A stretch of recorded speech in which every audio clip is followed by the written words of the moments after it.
you're a drug addict, right? You need money for dope, so you're homeless.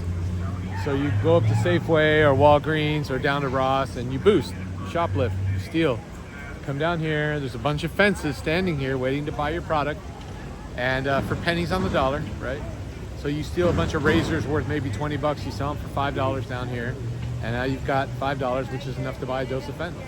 $5 is enough to get high on the streets in San Francisco right now? Oh yeah, absolutely. That's how much it costs to get enough of a sprinkle out of a dealer's bag of fentanyl, a powdered fentanyl, right onto your foil.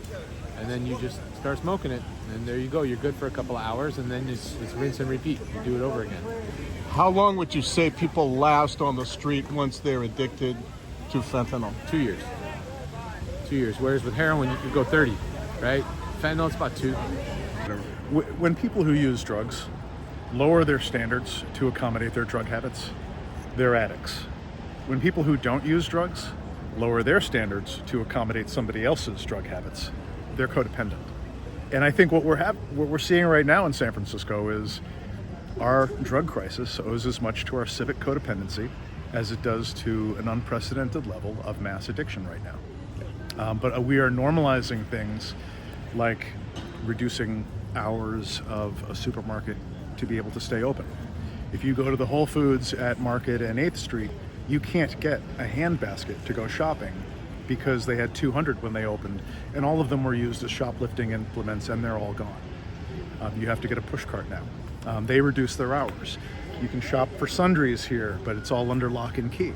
And slowly, in well-intended increments, we are lowering our standards, eliminating boundaries, and I think that's the problem. I think we have to have a real conversation about the need for boundaries, not just for San Franciscans, but for the people who are struggling with substance use disorders. You mean act like parents with an addicted child? I mean, one of the things that I said on Twitter is, this is a cruelty we are normalizing every day that we would never tolerate for a similarly situated family member. And when we start treating people who are struggling with substance use disorders on the street as if they were family members, then we'll be worthy of being the city of St. Francis. But right now we're not. So over there you've got, 10, 12 drug dealers, organized drug dealers. They work in shifts.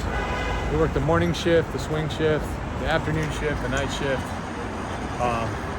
They all work separately but together, in that they're working maybe for 2 or 3 different bosses, but they're all from the same place. They're all from Honduras, so they all know each other. So if one of them gets jumped, they all run to the aid of the other person.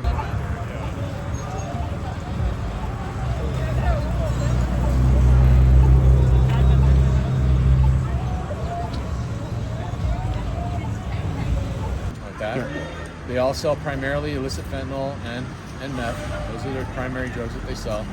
And they make anywhere from $500 to $1,500 a day out here.